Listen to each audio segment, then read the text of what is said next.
Eu briguei na Câmara Municipal, quase perdi meu mandato. Essa cidade está definhando.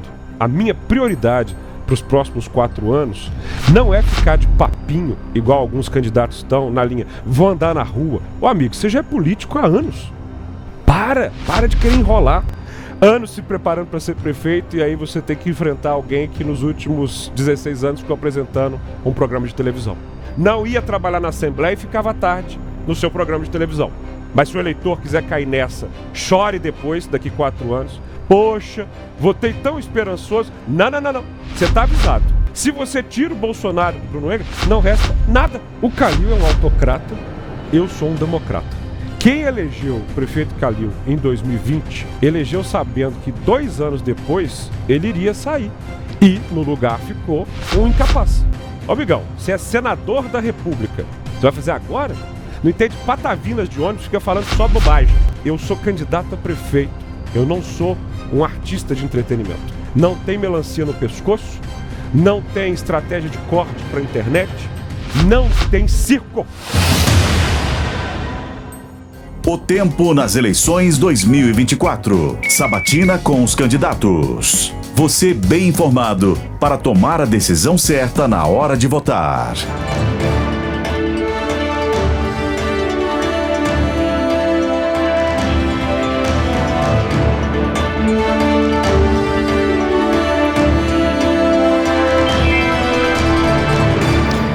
Olá, muito bom dia para você que está ligado aqui na FM O Tempo. Está começando mais um dia de sabatina. Eu sou Thalita Marinho e comigo aqui no estúdio tem ele, Guilherme Ibrahim. Bom dia para você, Guilherme. Olá, Thalita, um ótimo dia a você, aos ouvintes e espectadores que nos acompanham nos diversos canais de O Tempo. Em mais um dia de sabatinas com os candidatos à Prefeitura de Belo Horizonte, o nosso convidado de hoje é Gabriel Azevedo. Ele faz parte da coligação Teto, Trabalho e Transporte, formada pelo MDB-PSB. Vista a chapa é Paulo Brant, do Partido Socialista Brasileiro. Filiado ao Movimento Democrático Brasileiro, Gabriel Azevedo é advogado, professor universitário, jornalista, empresário e publicitário. Atualmente, leciona Direito Constitucional e Teoria do Estado. Em 2016, Gabriel Azevedo recebeu 10 mil votos e foi eleito vereador de Belo Horizonte pelo extinto Partido Humanista da Solidariedade. 4 anos depois, já pelo Patriota, foi reeleito para o cargo depois de receber 13 mil votos. Em 2023, assumiu a presidência da Câmara Municipal de BH. Gabriel Azevedo, candidato à Prefeitura de Belo Horizonte, vereador, presidente da Câmara Municipal. Seja muito bem-vindo mais uma vez à FM Tempo, agora nos nossos novos estúdios aqui. Estou me sentindo em casa, como de costume. Que bonita reforma vocês fizeram aqui. Tá de parabéns o Jornal Tempo. Bom estar contigo, Thalita, Guilherme. Um bom dia para você, ouvinte, que está nos acompanhando. Bom dia.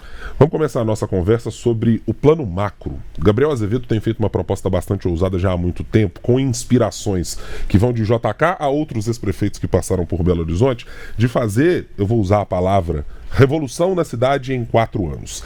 Mas eu quero olhar para o cenário fiscal.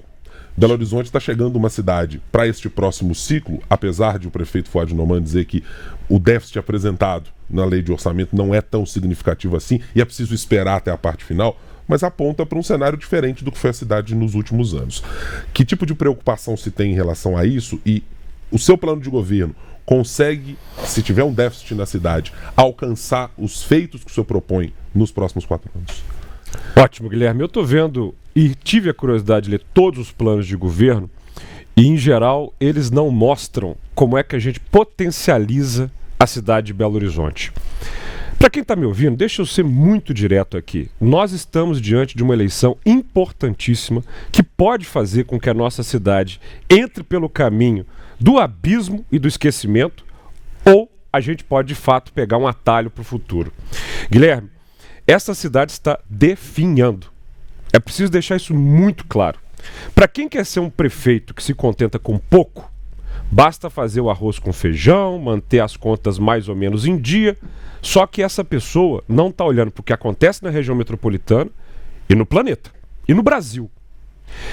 Não dá para Belo Horizonte se contentar com ficar com o pires na mão lá em Brasília, tendo os recursos. A gente precisa fazer com que essa cidade volte a gerar riqueza. E diante de nós aqui, nesse cenário, está a resposta. Por que é que em 4 anos lá em 1893 até 1897, do nada foi construída uma capital. Construção civil. Como é que o JK, ao esticar essa cidade para Pampulha, deu uma nova perspectiva para Belo Horizonte, fazendo com que antigos espaços vagos fossem tomados por verticalização, construção civil? Ou Belo Horizonte, nos próximos 4 anos, vai destravar as amarras da geração de moradia e de residências na cidade, tijolo por tijolo, fazendo as pessoas reerguerem essa cidade, ou nós estamos numa situação muito complicada. É por isso que eu quero dizer aqui para as pessoas que não têm tanto tempo hoje em dia, que o meu recado é muito breve. O próximo prefeito vai ter na mão uma oportunidade única na vida de qualquer prefeito de Belo Horizonte.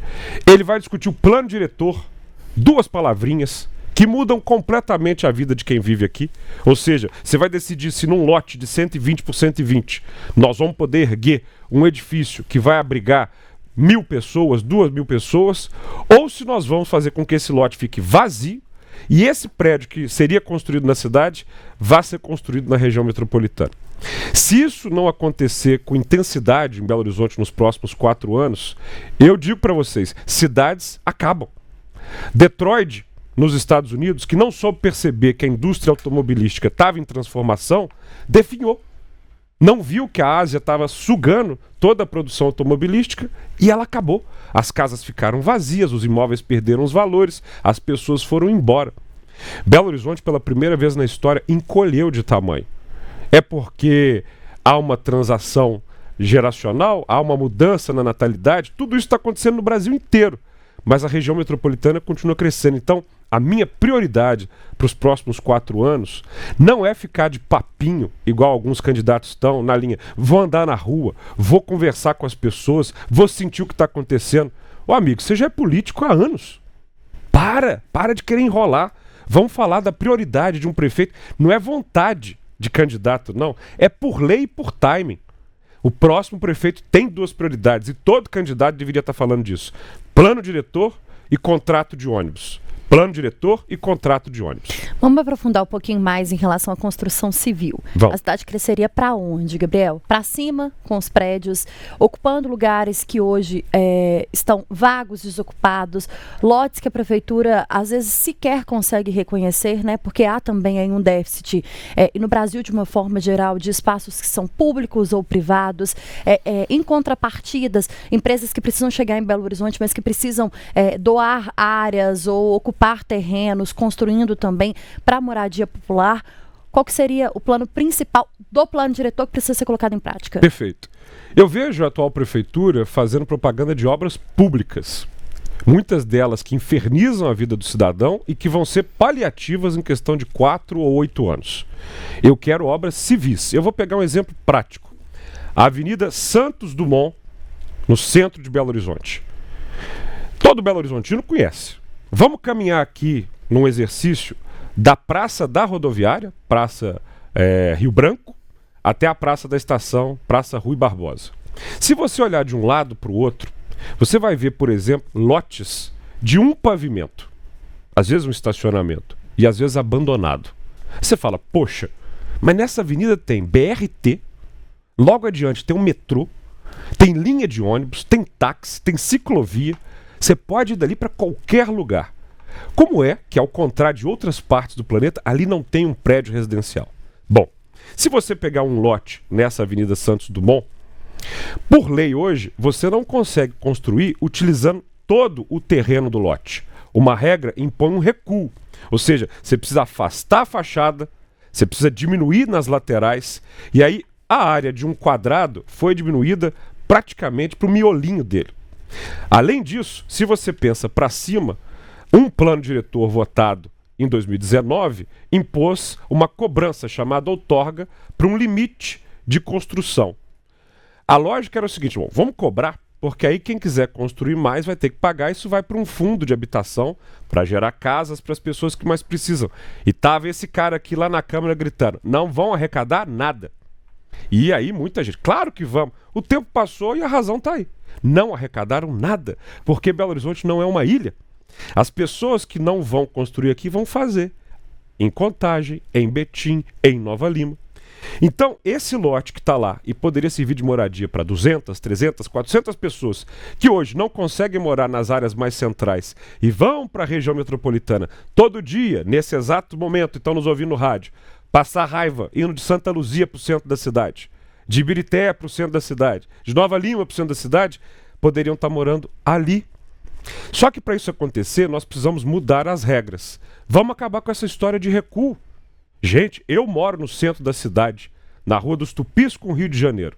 O prédio em que eu moro, ele faz o limite com a calçada. Ele sobe em 12 andares com apartamentos que estão ali desde os anos 40, 50.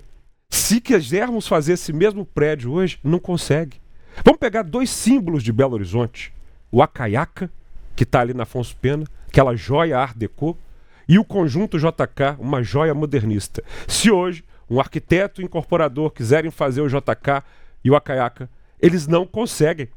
É impossível, é proibido. Como é que essa cidade fazia construção melhor nos anos 50 do que hoje? Então, eu estou dizendo para vocês, nós temos uma urgência, porque esse tipo de assunto, você não aprende numa campanha não, meu amigo. Não adianta o candidato treinar com o marqueteiro agora, com a equipe dele, falar, olha, eu vou... Isso daqui são anos de estudo, sabe? São anos de observação da cidade. A gente está tentando compreender o que está acontecendo no planeta, que vive uma crise urbana, para tentar implementar aqui. 2 pontos nessas considerações que o senhor fez. Essa primeira está no seu plano de governo, tratar de manter um espaço mais aberto nos terrenos para que ele seja totalmente ocupado. Claro. Mas eu quero lhe perguntar objetivamente sobre o caso do plano diretor e da outorga onerosa. Utiliza-se no plano diretor o chamado coeficiente 1. E lá atrás a lógica que foi apresentada na Conferência Municipal de Cidades e depois levada ao plano diretor era correr-se o risco de que as empresas só fossem buscar na região Centro-Sul empreendimentos grandes e por isso outras áreas da cidade ficariam sem receber esses recursos. Portanto, implantou-se a outorga onerosa sob essa justificativa mencionada pelo senhor. Alguns arquitetos, urbanistas e pessoas que discutiram esse tema disseram: estamos perdendo ou podemos perder 120 milhões, era um cálculo base entre 2019 e 2022.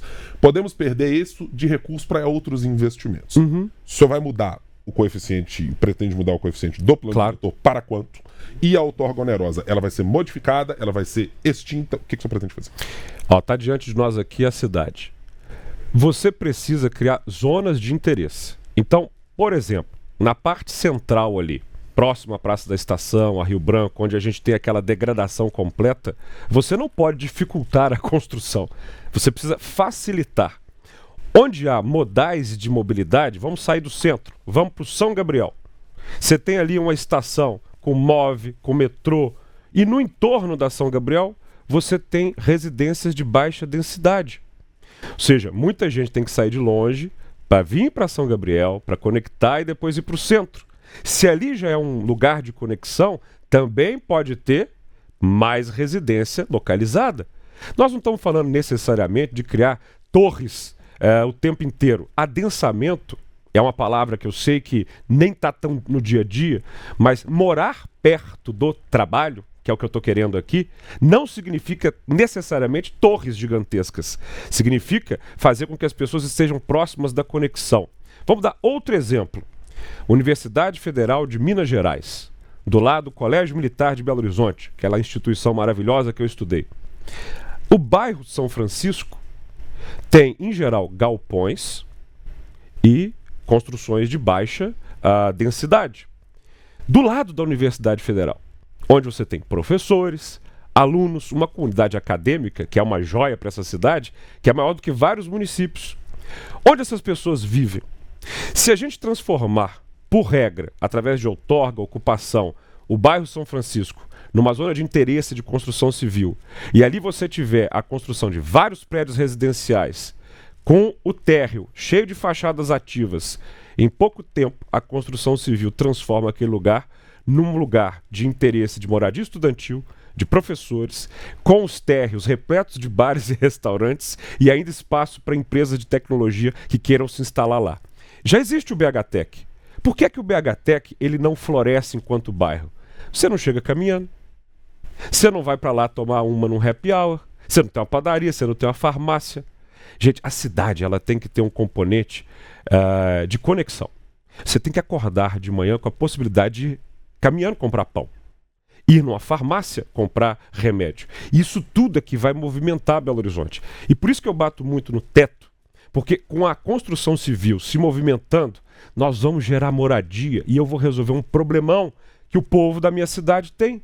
O aluguel está caro. Gente, você que está pagando aluguel caro, por que você está pagando aluguel caro? Porque não tem unidade residencial o suficiente. Quando o produto fica escasso na prateleira, o preço sobe. Por que é que Belo Horizonte, isso são matérias do jornal o tempo todo, tem o seu aluguel subindo, tem o preço do imóvel subindo? Porque nós estamos dificultando a vida de quem constrói aqui. Essa pessoa não para de construir, não. Os grandes empresários da construção civil de Belo Horizonte não estão ficando mais pobres. Eles estão construindo no Rio de Janeiro, em São Paulo. As maiores construtoras de BH ganham muito dinheiro fora daqui. Claro, porque outras cidades já entenderam que há uma demanda residencial absurda. Vamos pegar o histórico de Belo Horizonte. Anos 40, nós tínhamos 200 mil pessoas vivendo aqui. Anos 60, 600 mil pessoas vivendo aqui. Anos 80, nós triplicamos de novo, fomos para quase 2 milhões.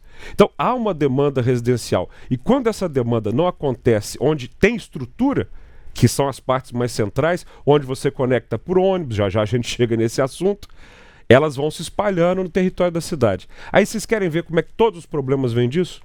Quando essas pessoas não conseguem morar na parte central, muitas vão encontrar abrigo às beiras de um rio, de um córrego, de um curso d'água, vão fazer ali as suas ocupações, vão desmatar, e aí na hora que chove, a água flui ali numa velocidade que chega na Vilarim, fazendo enchente. O senhor acha que a Pampulha, vereador, também entra nesse mesmo componente de uma zona especial? Porque a gente teve discussões importantes, inclusive nas últimas eleições que o senhor teve como vereador, em que hoje há negócios de um perfil diferente. Há mais bares, há mais espaços na orla da lagoa, mas eu quero lhe perguntar sobre esses edifícios. Também, seja na região da orla ou seja para espaços mais dentro dessa estrutura, o senhor também acha que precisa de uma zona especial para que ela seja verticalizada? E emendo perguntando também em relação ao bairro Castelo, né? Claro. Uma discussão que foi recente e que gerou embates aí na população. Vamos pegar dois exemplos práticos, então. Tanto Barcelona quanto Paris são cidades profundamente densas, com muita gente morando perto de onde trabalha, mas não são cidades altas e verticalizadas, né? Paris tem pavimentos geralmente 3 ou 4 andares, Barcelona é na mesma linha. Eu sou radicalmente contra a verticalização da Pampulha, porque nós temos uma joia da arquitetura modernista no entorno da lagoa. Mas eu sou a favor da transformação do uso dos lotes da Pampulha. Eles podem ser mais densos, porque o perfil de moradia na Pampulha mudou. Quando a Pampulha foi construída nos anos 40, ela foi baseada numa lógica de cidades inventada pelo Le Corbusier na Carta de Atenas de 1933. Muito baseada no automóvel, muito baseada em grandes propriedades, e aí por isso Niemeyer, JK fizeram ali essa lógica de uma nova cidade. Essas famílias que eram enormes, com casas gigantescas, isso desapareceu. Hoje você tem um abandono da Pampulha. E aí nós temos ali 3 características: a residencial, a comercial e a turística. Eu vou começar pela turística. Vocês recebem amigos de fora de Belo Horizonte. Aí a gente vai ali na frente da igrejinha da Pampulha, faz uma foto, um selfie, vai embora. Porque a casa do bairro está fechada, o cassino está em permanente reforma, a casa JK não tem lá seus atrativos. E aí? E aí eu quero mudar isso tudo. Primeiro ponto, você precisa de um circuito. As pessoas precisam caminhar. Coisa gostosa você chegar numa cidade para viajar como turista e ter aquele lugar em que você vai sem plano e caminha. Então eu proponho de maneira muito clara que nas proximidades da Praça Dalva Simão, que está por abandono, a Casa do Baile, que fecha às 5 horas da tarde, dali até mais ou menos a Casa JK, pouco após a Igrejinha São Francisco de Assis, pela a Avenida Otacílio Negrão de Lima, você tem um calçadão. Gente, em frente à igrejinha, antes passava carro. E aí depois nós tivemos ali o fechamento só para um calçadão para pedestre. Mudou ou não mudou? Ficou melhor ou não ficou? Só que ali, você tem um bar, um restaurante em frente à igrejinha? Não, você tem alguma estrutura na pracinha. Aliás, domingo à noite eu estava lá na Praça da Mata Pimentel, uma senhora que vende milho, a Viviane, me contando. Vende milho e vende coco. Olha, eu sou a barraquinha que o pessoal procura aqui de manhã ou de noite. Só que eu não posso botar banquinho, eu não posso botar mesa. Que loucura! Então você precisa criar um calçadão ali na Pampulha. Para além disso, não na orla inteira, num trecho. E depois vão vendo como é que a coisa funciona. E o trânsito é levado para a via anterior. E a usabilidade das casas, dos casarões, tem que ser transformada. Você pode ter restaurante, pode ter bar, pode ter loja na orla da Pampulha, poxa. Para que todo turista que seja aqui queira ir no domingo passear, utilizar. E nós, os moradores também. Nossa praia, nosso lugar de encontro. E as casas mais para o miolo da Pampulha, o uso do lote pode ser transformado. No sentido de em casas que tenham mais densidade, espaço mais utilizado, não com verticalização, mas obviamente permitindo mais gente morando. E segunda coisa, uma pessoa que mora na Pampulha precisa comprar pão. Uma das minhas brigas concretas, Avenida Santa Rosa, tem ali um supermercado. O supermercado não podia existir. Eu tive que fazer uma briga na Câmara para mudar o uso da Avenida Santa Rosa, porque senão o supermercado ia ter que ser demolido. As pessoas compram pão onde? Na Lagoa? Gente, vamos pensar no mundo prático, real. Só que aí eu vejo os candidatos falando, eles não estão há 8 anos brigando por cada um dos 487 bairros. Você fala do Castelo, tem um carinho especial pelo bairro Castelo, porque o bairro Castelo é um desses bairros típicos de quem lutou muito para ter alguma coisa na vida. Você tem ali famílias que, ou casais, ou um tipo de morador que fala assim, olha, suei a camisa trabalhando aqui para comprar o meu apartamento. Suei a camisa aqui para pagar as parcelas do meu lugar que eu vou morar. Como é o Buritis. Como são bairros que foram fomentados no final dos anos 80, 90, com loteamentos de uma cidade que se expandia e que serviram de espaço para essas pessoas comprarem seu terreno numa cidade que não se concentrou, mas que se espalhou. Todo mundo que mora nesses bairros sabe o que é morar ali.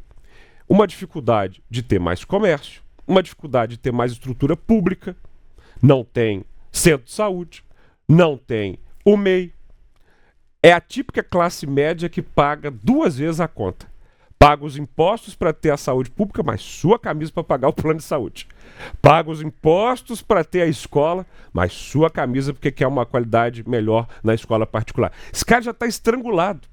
Não tem ônibus de qualidade, não tem como pegar ônibus, porque senão ele vai chegar atrasado para o trabalho, sofre no trânsito. Eu sei o que essa pessoa está sentindo. Aí na hora que chega o prefeito e fala, eu vou pegar esse lote que está vazio aqui, onde toda a comunidade está querendo uma praça, porque o bairro não tem praça suficiente, não tem área verde suficiente. O número de árvores e de áreas verdes de Belo Horizonte está abaixo do recomendado pelas organizações internacionais. O prefeito fala, eu vou fazer aqui moradia popular. Sendo que no centro da cidade tem 100 prédios abandonados. E que o mundo inteiro já mostrou, olha, não faça conjunto habitacional murado com predinho. Insira essas pessoas na lógica da cidade. O povo do Castelo tem toda a razão de ficar bravo e falar, ô prefeito, vai fazer do jeito certo. Nós não somos contra a moradia, mas nós queremos uma lógica de moradia moderna. Deixa eu aproveitar que estamos falando de assuntos diversos aqui para trazer também mais diversidade para a nossa conversa. Com a nossa editora de conteúdo de política, Cíntia Castro, que vai participar, como tem feito nos últimos dias, trazendo uma pergunta também para o candidato Gabriel Azevedo. Cíntia, muito bom dia. Bom dia, Ibrahim, Thalita, bom dia, candidato. Muito obrigado pela presença do senhor aqui hoje. Candidato, trazendo um pouquinho a nossa conversa para o processo eleitoral em si, eu pergunto, o senhor é um político que tem se mostrado cada vez mais para os eleitores de Belo Horizonte, o senhor é muito ativo nas redes sociais, mostrando suas propostas, inclusive, para transporte, fazendo críticas à atual administração, o senhor tem um cargo de presidente da Câmara que também o coloca em evidência, e o senhor é uma pessoa que circula por Belo Horizonte. Mas ainda assim, o que a gente percebe hoje, nesse momento, é que as pesquisas de intenção de voto ainda colocam o nome do senhor não aparece ainda entre os primeiros, entre dos 10 candidatos a Belo Horizonte. Então eu pergunto assim, em Belo Horizonte, por exemplo, na última data tempo, numericamente falando, o nome do senhor acho que tem menos de 3% dos votos. Eu pergunto, a gente está há mais ou menos um mês, né, um mês e pouquinho do processo eleitoral. Qual é a estratégia do senhor para convencer o eleitorado de Belo Horizonte a votar no senhor e te colocar no segundo turno das eleições, principalmente o eleitorado fora da região Centro-Sul? Porque, por exemplo, quem mais sofre com problemas de trânsito, de engarrafamento, são os bairros mais periféricos. E quando a gente avalia o público que declara voto ao senhor, a maior parte ainda está na região Centro-Sul. Então, eu queria saber a estratégia para atrair esse eleitor. Cíntia, bom dia. É ótimo estar contigo aqui. Posso te falar com sinceridade, Cíntia, o que eu não vou fazer? Eu não vou falar um absurdo aqui do lado da Thalita ou ofender o Guilherme para que isso bombe nas mídias sociais e chame muita atenção para mim. Sabe o que eu não vou fazer, Cíntia? Eu não vou anular minha personalidade para dizer que eu sou simplesmente o puxa-saco de algum político. Sabe? Eu não tenho padrinhos, eu não tenho quem me carrega, aqui tem perna própria. Eu não vou fazer aquele discursinho de, olha, a educação tá ruim, a gente tem que cuidar. Nossa, a saúde tá um saco, né, gente? Vamos cuidar das pessoas. Eu não vou fazer isso. E, lamentavelmente, talvez o resultado possa não ser o que eu espero. Mas a política e essa cidade já foram maltratadas demais com a irresponsabilidade eleitoral das pessoas. E eu quero lembrar para o eleitor que depois de toda eleição vem um governo. Depois de toda a campanha vem a formação de uma transição. E quem cria expectativas falsas nesse momento que nós estamos vivendo, ou fica iludindo as pessoas, depois vai contribuir nos próximos 4 anos para um eleitor ainda mais desacreditado, um cidadão ainda mais puto, e eu não vou fazer isso. Nem que isso não custe a minha vitória. Estou falando de um jeito claro para vocês que vão votar em Belo Horizonte. Está aqui, ó, um plano de governo. O que eu pretendo fazer com a cidade. O correto e o básico, sendo que o Guilherme e a Thalita leram, não passa de 1h30. Era eu falar para os cidadãos, olha, gente, lê. Está aqui. O número é 15, o nome é Gabriel. E pronto. Só que, infelizmente, nós estamos num lugar, que é o Brasil, em cuja cultura do entretenimento invadiu a política. Estava aqui conversando com o Guilherme estava falando comigo embaixo do pô, né? 3 cursos superiores, preparo de 8 anos, mestrado na London School, conexão com 93 países, contato com os melhores especialistas do planeta, anos se preparando para ser prefeito, e aí você tem que enfrentar alguém que nos últimos 16 anos ficou apresentando um programa de televisão. É a realidade. Cara, eu fico vendo, né, Cíntia, candidato Mauro Tramonte, chega agora para as pessoas e fala assim, é porque eu tô 16 anos dando notícia ruim, agora eu quero dar notícia boa. Ô, chefe, já faz 2 eleições que você já podia estar dando notícia boa. Você se elegeu deputado estadual com 500 mil votos. Depois da sua segunda votação, esse número caiu para 100 mil. 100 mil. 80% das pessoas que votaram em você na primeira eleição viraram na segunda e falaram, ô cara, você não. Mas ele continua, e continuou na televisão, no momento em que todo mundo conhece. Cíntia, 85% dessa cidade não faz ideia de quem eu sou. É claro, porque é difícil você ter essa visibilidade. Do mesmo jeito que o Tramonte tem visibilidade, mas está aprendendo o que é plano diretor agora, está entendendo o que é contrato de ônibus agora, está sendo treinado para falar na televisão agora, e quem está inventando ser candidato agora não vai ter solução real para a cidade. Isso é um fato. Mas se o eleitor quiser cair nessa, chore depois, daqui 4 anos. Poxa, votei tão esperançoso. Não. Você está avisado. Tem um apresentador de televisão que foi votado com 500 mil votos, depois perdeu 80% dos votos na segunda votação, não ia trabalhar na Assembleia e ficava à tarde no seu programa de televisão. Durante as votações. E se é isso que você quer para a cidade, meu amigo, depois você chore sozinho. Aí tem um que claramente tem popularidade, o Bruno Engler. Porque ele é apoiado por um líder político de altíssima popularidade, o Bolsonaro. O Bruno Engler foi candidato a vereador comigo em 2016. Ele teve cerca de 1.000 votos. Porque ainda não existia o Bolsonaro, só tinha o Bruno Engler. Depois, quando passou a existir o Bolsonaro, aí ele foi eleito deputado estadual do Bolsonaro. Perfeito. Se você tira o Bolsonaro do Bruno Engler, não resta nada. Nada. A hipótese do Bruno Engler ser candidato a prefeito de Belo Horizonte, se ele não fosse bolsonarista, é nula. É ao contrário do que acontece comigo. Aqui não tem Bolsonaro. Aqui não tem Lula.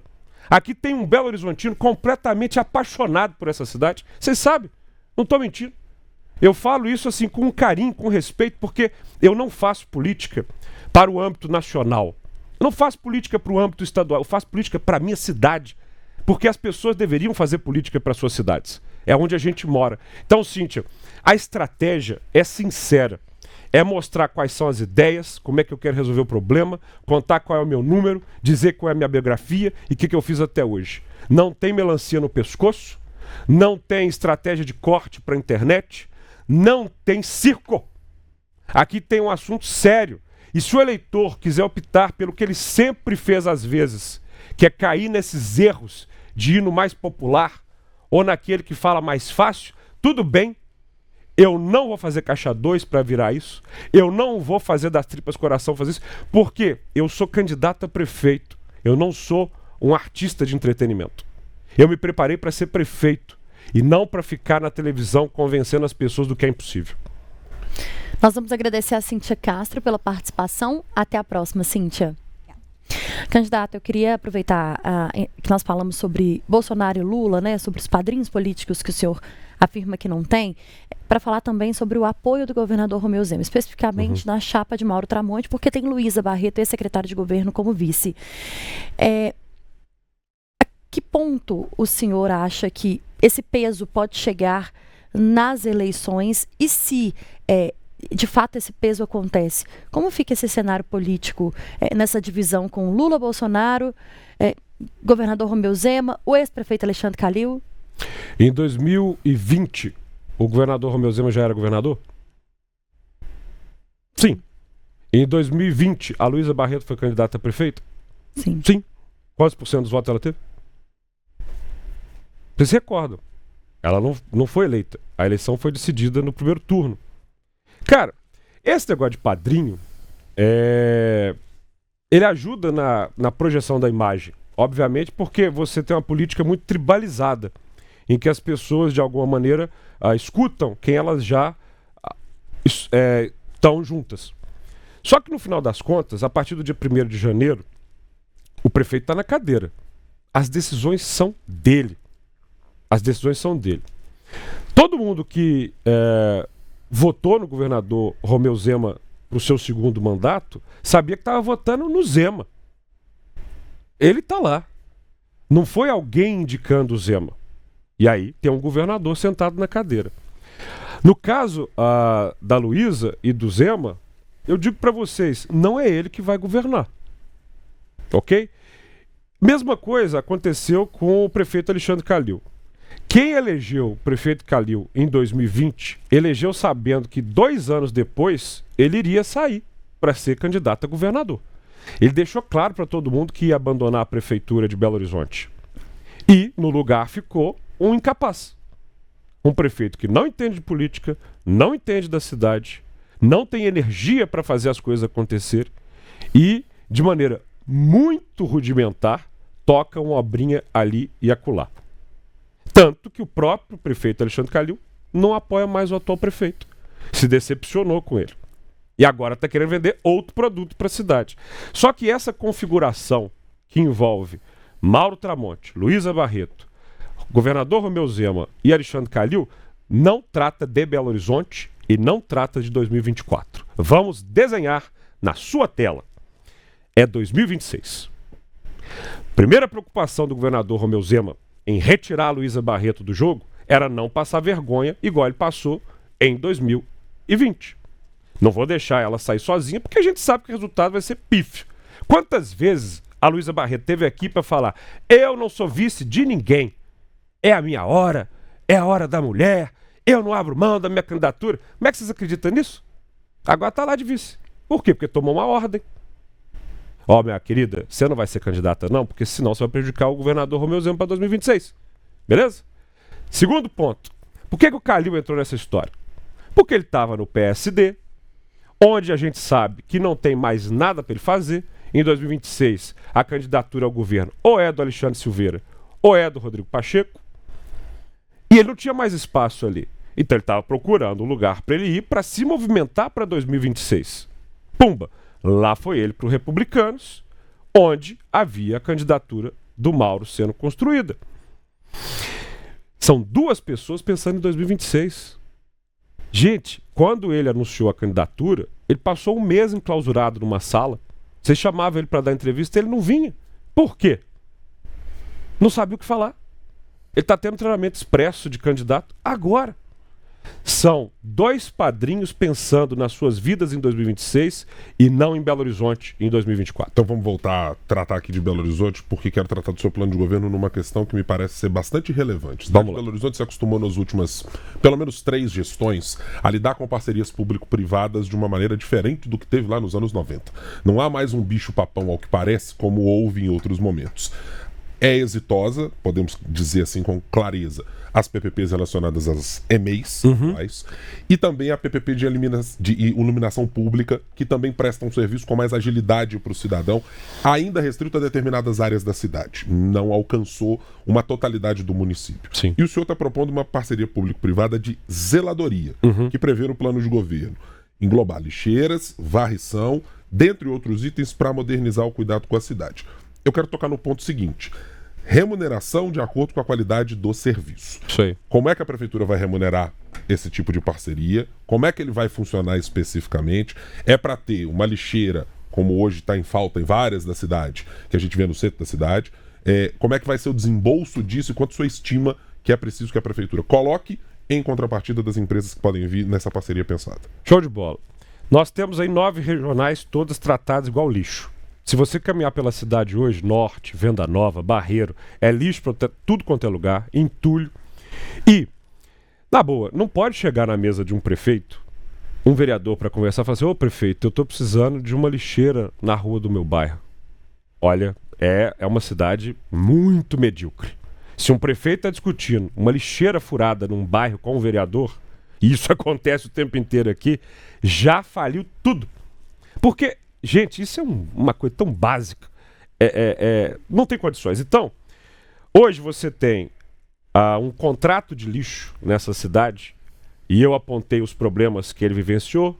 O prefeito sabe dos esquemas relacionados a ele. Vocês sabem também, como há em várias cidades. E você tem um sistema de lixeiras que ninguém entende. Ou seja, lixeiras pequenas, furadas, e a prefeitura, ao invés de resolver, bota um adesivo novo para dizer BH mais limpa. Eu quero conceder lotes regionais desses serviços todos. Você pega a cidade, divide em 9 regionais, né, como já são divididas, e você fala: olha, nós vamos conceder aqui o serviço público de lixeira.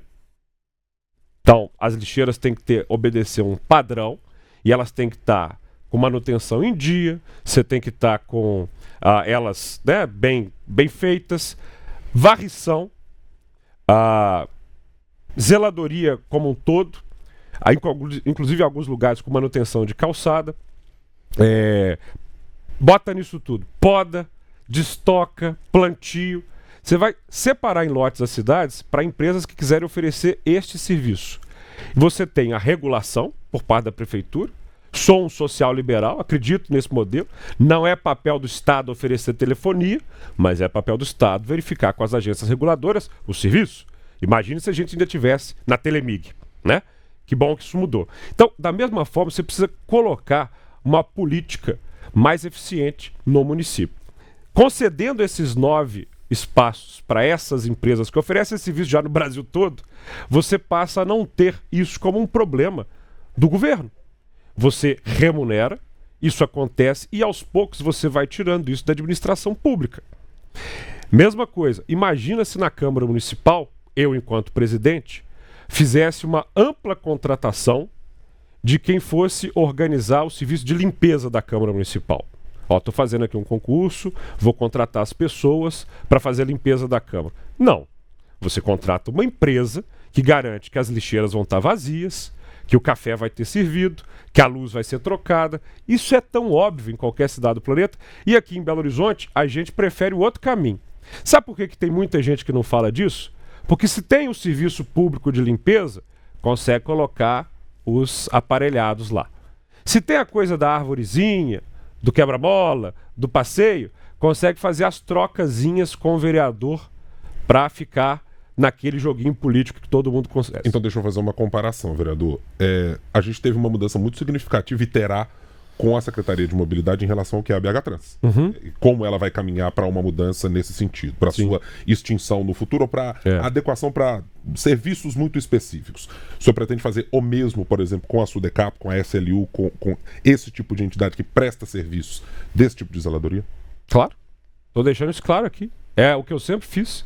Quando eu parti para a extinção da BH Trans, e aí o cidadão pergunta, mas a BH Trans ainda existe? Claro. Você tem lá os servidores que foram concursados e a BH Trans está em processo de extinção à medida que essas pessoas vão se aposentando. Se eu não tivesse iniciado esse processo há alguns anos, daqui 10 anos alguém teria que iniciar e aí levaríamos o mesmo tempo.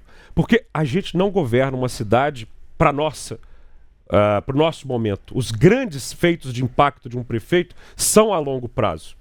Se o Márcio Lacerda não tivesse iniciado o processo da BHIP no final de 2012, hoje tinha vereador na sala do prefeito cobrando troca de poste de luz. Mas ele começou. Agora o que a prefeitura precisa, e está aqui no nosso plano de governo, é zerar espaço escuro. É uma busca ativa por espaço sem iluminação para garantir da BHIP essa iluminação. Se o Márcio Lacerda não tivesse iniciado um processo de PPP com as escolas, nós ainda estaríamos tratando de reforma predial nos prédios das escolas de Belo Horizonte, com caixa da prefeitura e não com modelo mais moderno. Um prefeito ele precisa pensar não na sua eleição, mas nas próximas gerações. E isso exige esse tipo de modernização do serviço. Então, zeladoria urbana, para a gente acabar com esse lixo, com lixeira furada, com rua suja, mal cuidada, é conceder o serviço para empresas como aqui vocês fazem. Né? Como qualquer empresa faz, como qualquer casa faz, para a gente modernizar. Candidato, como que a prefeitura consegue de fato olhar para todas as regionais da cidade? É criando ou voltando com as chamadas prefeituras regionais, com uma pessoa responsável por cada regional da cidade, modelo que foi enchido inclusive na prefeitura quando Alexandre Calil estava no comando. É uma vontade do senhor, está no plano de governo, voltar com essas prefeituras regionais? O Calil é um autocrata. Eu sou um democrata. Isso é muito claro nas nossas posturas. O Calil acabou com o poder local para concentrar poder em si, no prédio da prefeitura. Vocês viram como a eleição de conselho tutelar chamou a atenção das pessoas nesse último pleito? Todo mundo saiu de casa, ou muito mais gente saiu de casa do que da última eleição, foram a colégios eleitorais, votaram em pessoas que eles conheciam e uma lista tríplice de cada regional foi sendo eleita e nós temos os conselheiros pelas 9 regionais da cidade. Pessoas conectadas à região, que entendem a região e que atuam pelas crianças e adolescentes da região. Votei na minha conselheira. Conhecer o Barreiro é coisa para quem vive lá. Sabe, eu sou muito pé no chão em relação a isso. São 487 bairros. O candidato a prefeito, obviamente, tem que girar a cidade. E nos últimos 8 anos, como vereador, eu giro a cidade. Mas ninguém vai entender mais do Barreiro, do que é melhor para o Vale do Jatobá, do que quem vive ali. Mesma coisa Venda Nova, região norte, noroeste, nordeste. Aí eu fico vendo os candidatos falando assim, eu não vou ficar no gabinete, eu vou rodar pela cidade. Filhão, em 487 bairros, o que você vai fazer então no seu mandato é passear. Porque prefeito precisa estar na mesa bolando grandes projetos. E o problema que é de Venda Nova tem que ser resolvido de maneira local.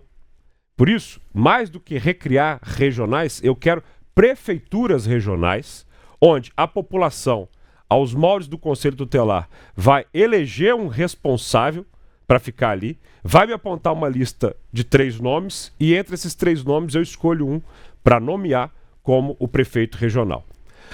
Ah, tá com problema de buraco de lixo aqui na minha região. Prefeito regional.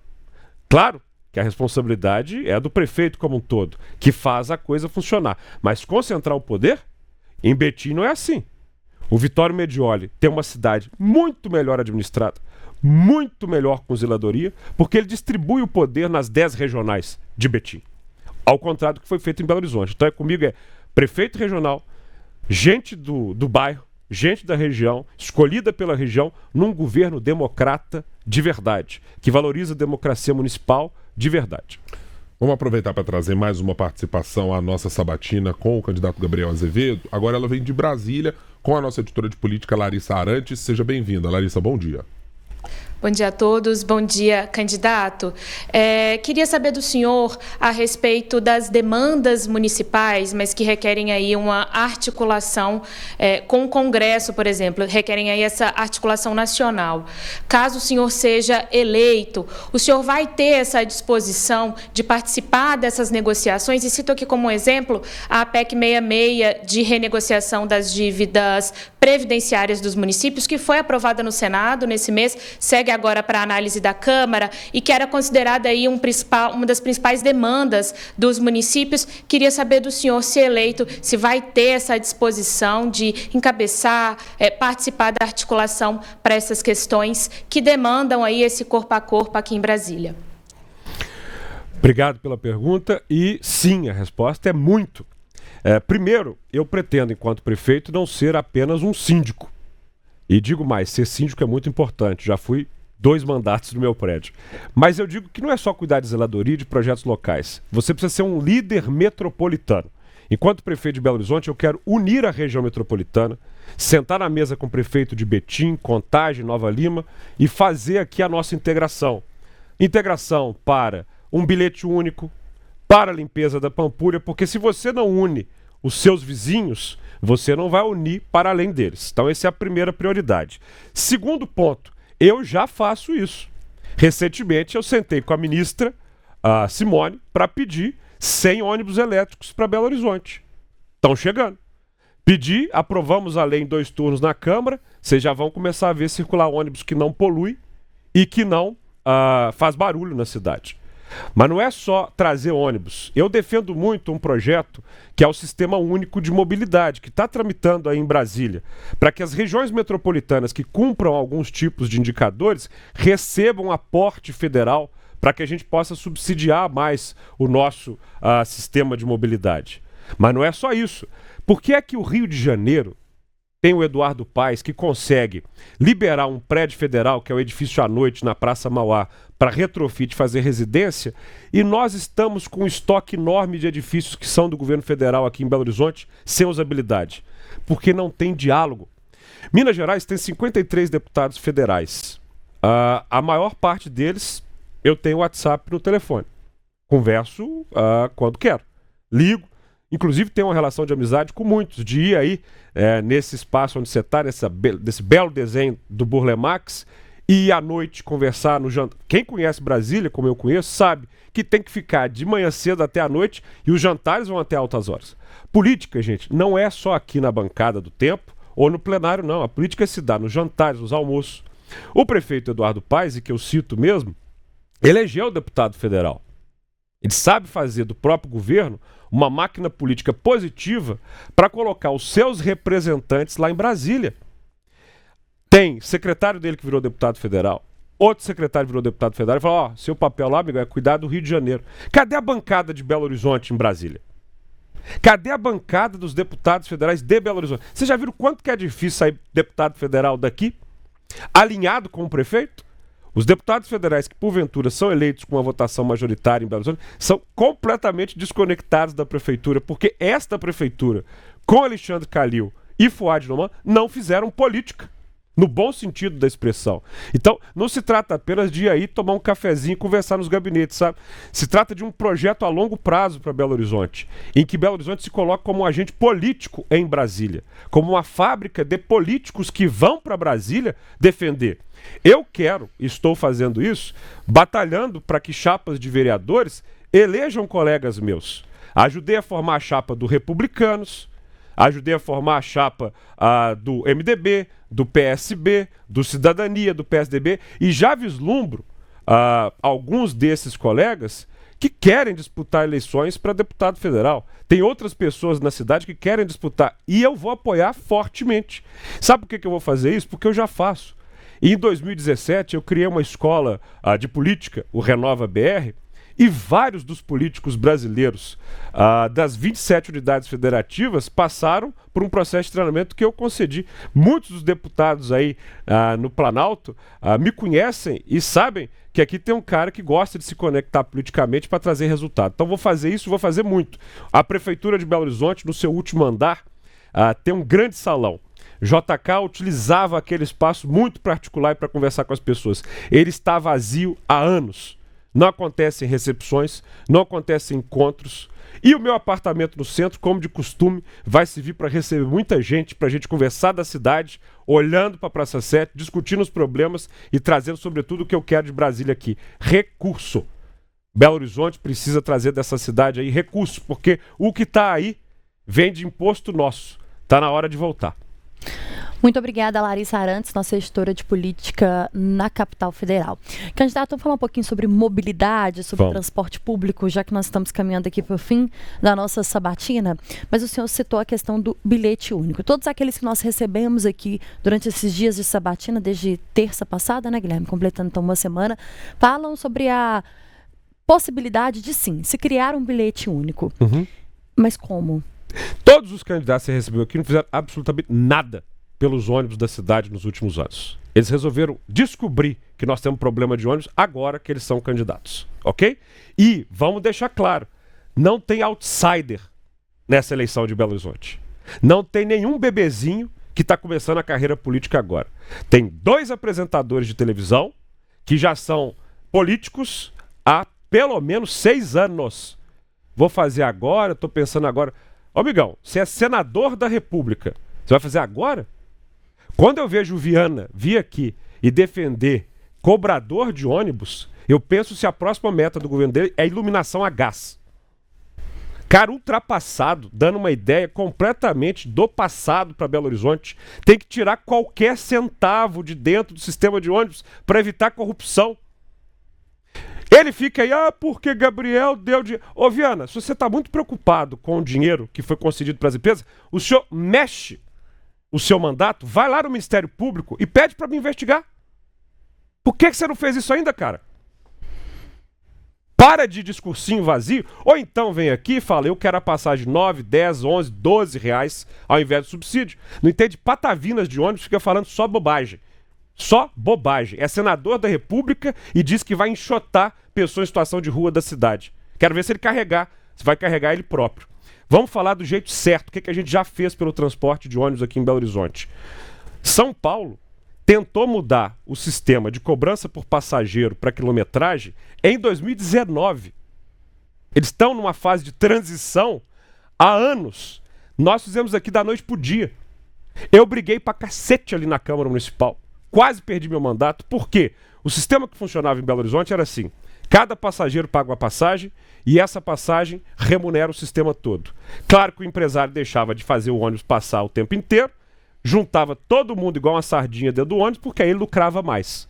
Na hora que você começa a cobrar por quilometragem, você revoluciona o sistema.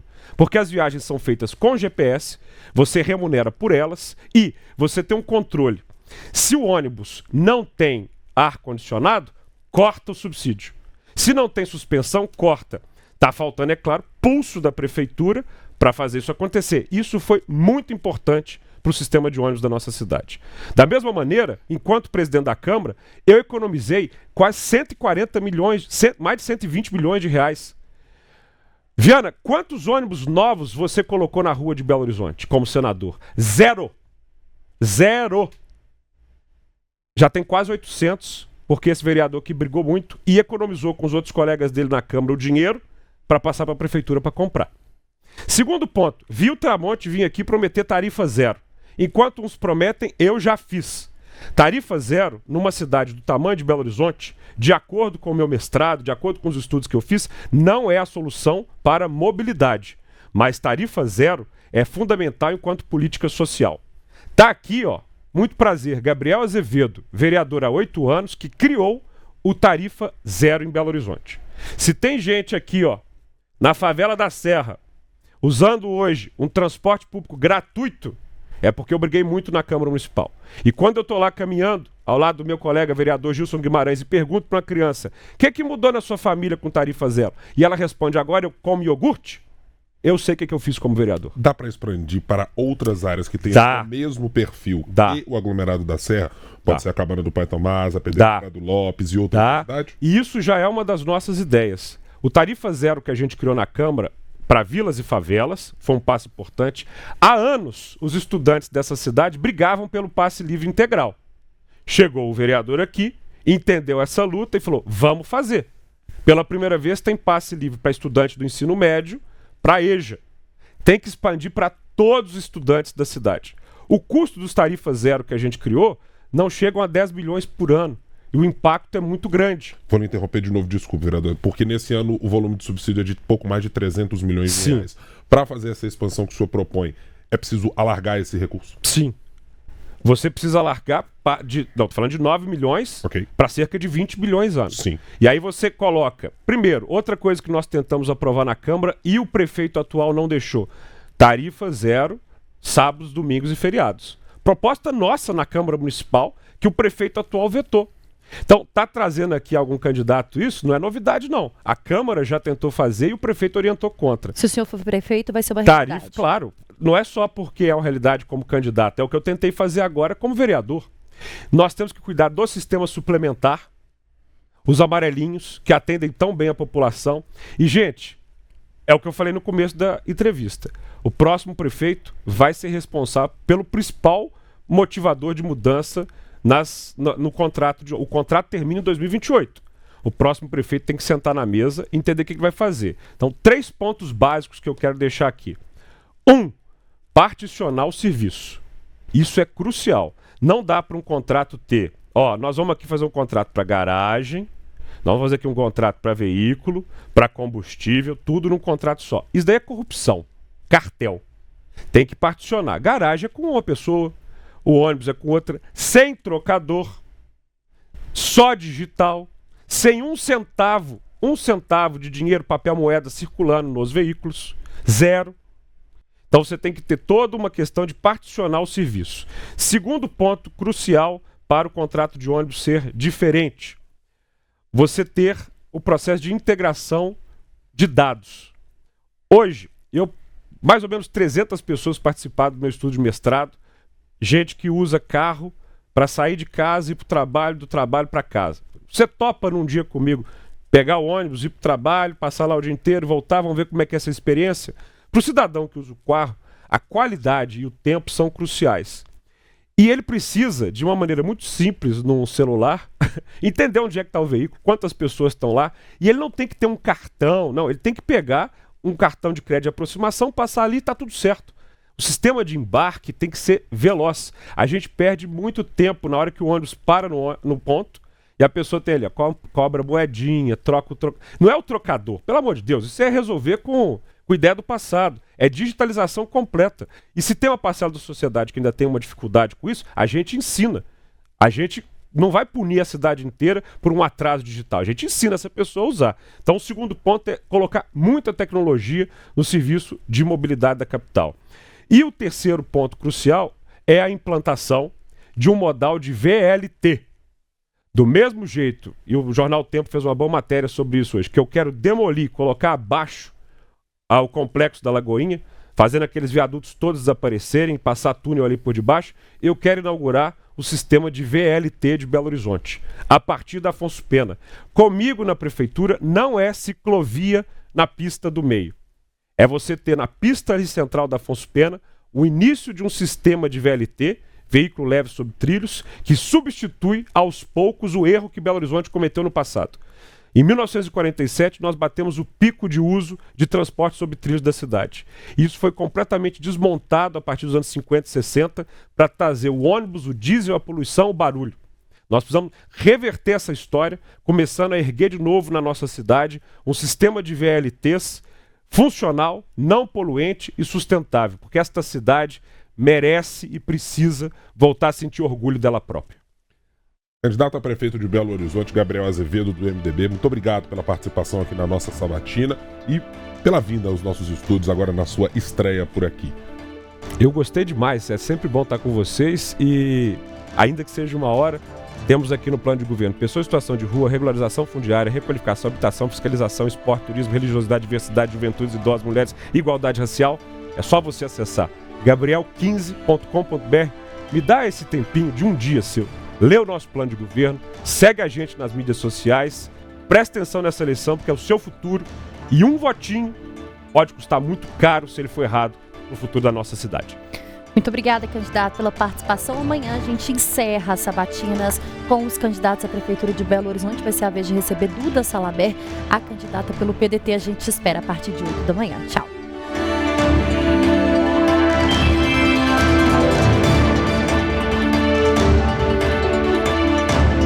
O tempo nas eleições 2024.